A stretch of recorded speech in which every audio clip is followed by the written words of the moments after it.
বাবা এখন মোদের কি হবে, মোদের খানকা ভাঙ্গা দিছে রে বাবা, উহাবির ওই দলে রে বাবা, মোদের ব্যবসায় লাল বাতি জ্বলবে, কি যে উপায় হবে রে বাবা, একটু বলে দেন বাবা।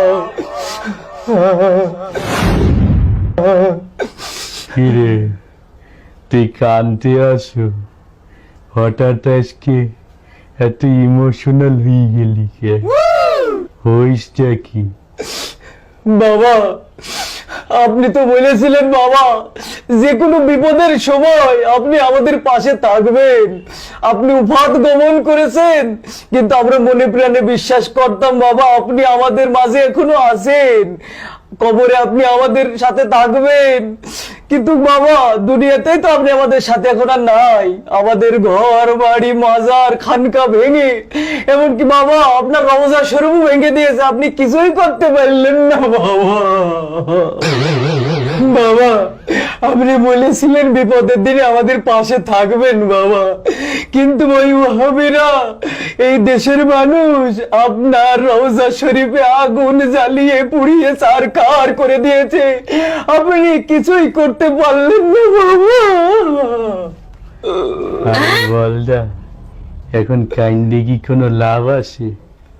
হ্যাঁ আমি মরার পরেই তো কবরের ভিতর জাহান্নামের আগুনে যে পুরা পড়ছি, এই দুনিয়ার সামান্য আগুন মোর দ্বারা কিছুই মনে হইতে আসে না, বরং মনে হইতে আসে আমার যেন মাম পানির ফিল্টার দিয়ে গোসল করাইতে আসে।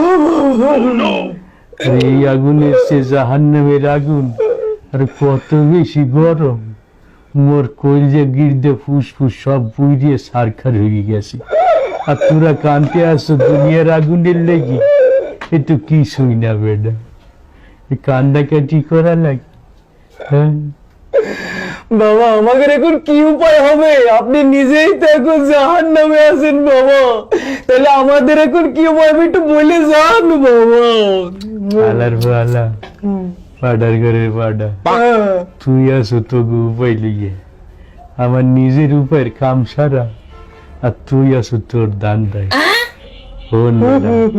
দুনিয়ায় তো যা গালগপ্প মারছি সবই আমার ধর্ম ব্যবসার স্বার্থে বলছি, চোখ দুইটে বুঝে গেলে দুনিয়ার কেউ কারণ না, কবরে যদি একবার কেউ হান্দাই যায় এর মুরিদকে বাঁচানো তো দূরের কথা, নিজের হোগার চামড়া বাঁচানোরই কুল পায় না, আর তোরা তো আইসো কোন জায়গার মূর্খ মুড়ি।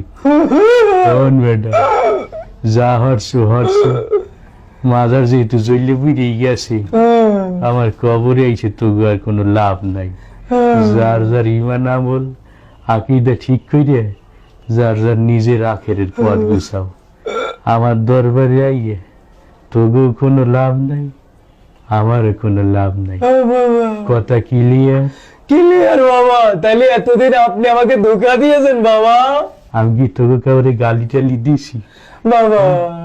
আমি তো নিরিবিলি আমার ধর্ম ব্যবসা চালাই গেছি, তোরা যদি বুদ্ধিমানী হইতি তাহলে অবশ্যই আলেম ওলামার কাছে পরামর্শ নিতি, আমি তো তোর মতো কাস্টমারই তালাশ করতাম, যারা আলেম ওলামার কথা শুনবে না, আমাদের সামান্য একটু গালগপ্প শুনেই আমাদের ভক্ত হয়ে যাবে।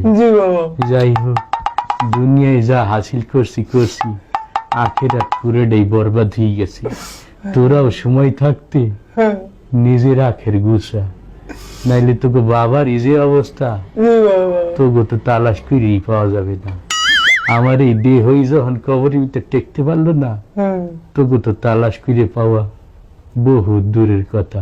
জি বাবা। কথা ক্লিয়ার? ক্লিয়ার বাবা, ক্লিয়ার। বুঝতে পারছি? জি বাবা। তাইলে আলার পালা মধ্যরিতে সইতে বাবা আপনার কদমের নিচে একটু জায়গা দেন বাবা। জি বাবা। বাবা আমি খুঁজতে যাইয়া শয়তানের ছবি খুইজা পাইলাম দেওয়ান বাগি গো